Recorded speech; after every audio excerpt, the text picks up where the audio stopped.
ऐसे निकाल, आपने निकाला।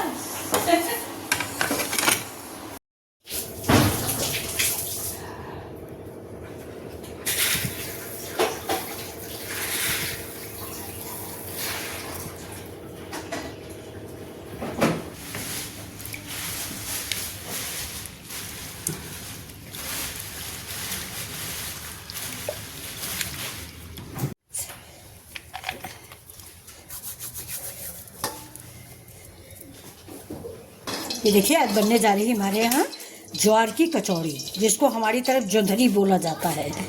शुद्ध शब्द ज्वार है, लेकिन मेरी तरफ इसको जोंधरी बोलते हैं। तो इसकी आज हम कचौड़ी बनाएंगे। मैंने उड़द की दाल पीस ली है। ये उड़द की दाल है। ये देखिए, इसको मैंने पीस के रख लिया है, रात में भिगोया था। और इसमें हींग पड़ी हुई है, धनिया पड़ा है, जीरा पड़ा है और खड़े गरम मसाले पड़े हुए हैं। अब चलते हैं, इस आटे को हम गूंथते हैं। तो ये देखिए, ये आटा जो है ना, बहुत लोग गर्म पानी से मारते हैं, लेकिन हम गर्म पानी से नहीं मारते। बिल्कुल पारंपरिक तरीके से मैं आपको बना के दिखाऊंगी। तो चलिए इसको हम मार लेते हैं, थोड़ा थोड़ा पानी डाल के। ये आटा मकाई का आटा, बाजरे का आटा, ज़्यादा पानी डाल के ज़्यादा नहीं गूँथा जाता है, बहुत थोड़ा थोड़ा सा गूँथिए। तो अब ये देखिए, इसको बनाने में थोड़ा अड़चन आती है। हाथ में ये थोड़ा गुनगुना पानी रखिएगा, या रूम टेम्परेचर का। मक्के का आटा, बाजरे का आटा, सबसे कठिन रोटी इसी की होती है।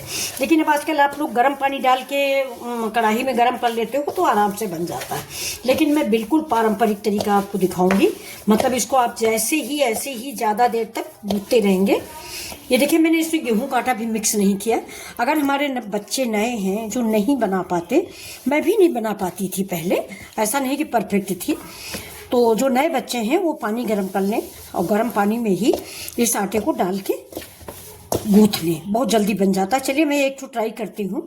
इधर कढ़ाई में मेरा तेल गर्म हो रहा है। ये देखिए, एक तो थोड़ा ट्राई करते हैं। ये बहुत बड़ी बड़ी बनाई जाती हैं, छोटी नहीं बनाई जाती हैं। अगर ये ऐसे मान लो नहीं बन रहा है, फट रहा है, तो आप इसको और गूंथें। समझ गए? ये मतलब कम बड़ा है, इसका मतलब थोड़ा सा हम और मारेंगे। जरा सा पानी और लेते हैं, ये गुनगुना पानी है। और आटे का टेक्सचर बराबर होना चाहिए। जितना आपका आटा गीला हो उसी हिसाब से आपकी दाल होनी चाहिए, लेकिन ज़्यादा गीला नहीं रखिएगा। इसका किनारा हम पतला रखेंगे और बीच का पोर्शन थोड़ा मोटा रखेंगे। अब ये देखिए, ये दाल है, ये दाल हम इसमें भरेंगे। देखिए, ज़्यादा से भरी जाती है, खूब ज़्यादा। ये खूब ज़्यादा भर दिया है मैंने। अभी देखिए, इसको हम ऐसे फोल्ड करेंगे धीरे धीरे से, क्योंकि ये ज्वार का आटा है ना, ये बहुत जल्दी फट जाता है। ये विलेज स्टाइल कचौड़ी है दोस्तों। इसको देख के आपको अपने घर की याद आएगी, अपनी माँ की याद आएगी। मेरी भी फ्रेंड्स जब तक माँ जीवित थी तो मुझे ये कचौड़ियाँ बहुत अच्छी लगती थी, तो वो ज़रूर बनवा के इस सीजन में भेजती थी। हमारी तरफ जोंधरी ही बोलते हैं, इसलिए हम जोंधरी बोल रहे हैं। तो अब देखिए, इसको हम धीरे धीरे से हाथ में थोड़ा सा पानी लगाएंगे, ये ऐसे रखेंगे, रोटी ऊपर रख लेंगे, ये देखिए, और बिल्कुल ऐसे बहुत आसानी से आप बना लोगे।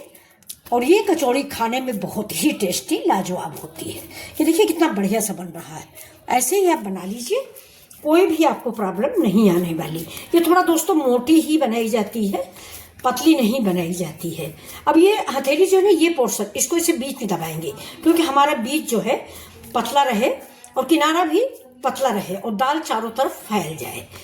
ये देखिए, अब ये बड़ी सी कचौड़ी मेरी बन गई है। अब इसमें हम कर देंगे बीच में छेद। ये आपको दिख रहा, ये देखिए।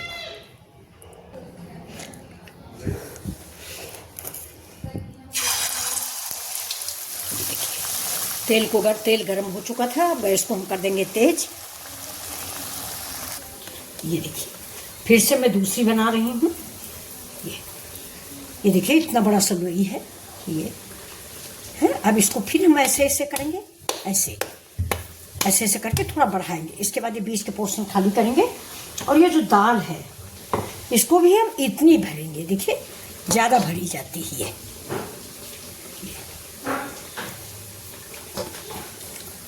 इसको हम धीरे से ऐसे मोड़ेंगे। ये देखिए, ये खाने में बहुत अच्छी लगती है।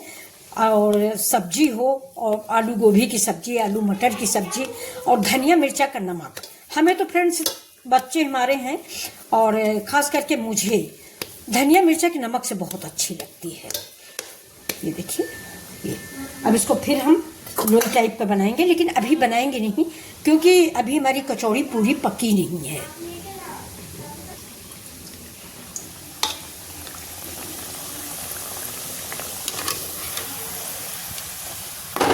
ये देखिए,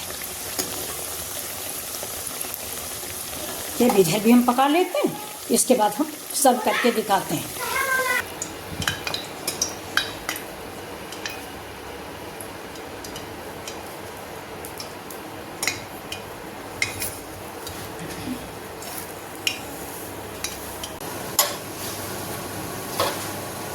दूसरी वाली बनाने चल रहे हैं। ये इसको भी वैसे ही बनाएंगे जैसे पहली बनाई है।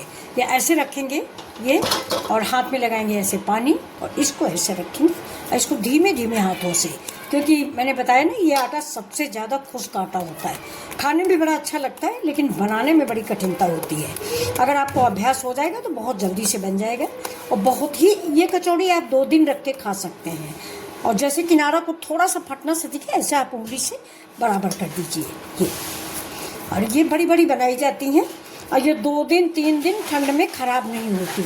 आप रख के खाइए, ख़राब होने का सवाल नहीं। ये देखिए, अब चाहे तो बीच में छेद कर दें, ना मन हो तो ना करें। ये देखिए, देखिए कितनी बड़ी बन के तैयार हुई। अब इसको हमने बीच में छेद कर दिया है। देखिए, ये देखिए,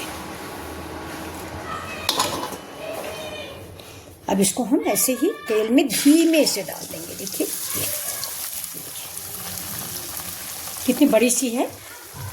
अगर आप एक बार बना लेंगे तो फिर आपको अभ्यास हो जाएगा। बस बड़ी सी है, थोड़ा केयरफुली पलटें, तेल गरम है, हाथ न जले। और ये बड़ी बड़ी ही बनाई जाती है, लेकिन अगर आप पहली बार बना रहे हैं तो आप छोटी भी बना सकते हैं। ये देखिए, अब की बार मैं छोटी सी बना रही हूँ।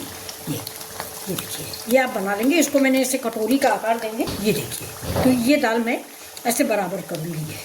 और ये छोटी बन रही है, अगर आप बड़ी नहीं बना पा रहे हो तो आप छोटी छोटी बना लो। ये देखिए, ये बन गई मेरी जोंधरी की कचौड़ी, ज्वार की, मतलब ये देखिए कितनी बड़ी बड़ी सी बनी हुई है। ये ज्वार की कचौड़ी, और ये सहजन की सब्जी। और ये देखिए, एक बड़ा बनाया जाता है हम लोगों के यहाँ, इसको पन बड़ा कहते हैं। ये खाने में बहुत ही टेस्टी होता है। किसी दिन आपको मैं इसकी रेसिपी दूंगी। एक बार आप बनाएंगे ना तो आपको बहुत पसंद आएगा, खट्टा मीठा। और ये देखिए, ये बम्बैया मतलब महाराष्ट्र का ठेचा की चटनी है, और ये ग्रीन चटनी है। तो चलिए कचौड़ी हम आपको खिलाते हैं। हाँ देखो इधर, ये देखिए इसके अंदर ये देखिए दाल भरी हुई है ये। और बस अब इसको ऐसे ही खाया जाता है। आप चाहें तो धनिया मिर्चा के नमक से खाएं। साथ में चाय भी रेडी है। ये देखिए, ये चाय भी है, और ये पन बड़ा है, ये महाराष्ट्र वाली चटनी है ठेचा की, और ये मेरा सहजन की सब्जी है। तो चलिए फिर मिलते हैं आपसे अगले वीडियो में। तब तक के लिए नमस्कार।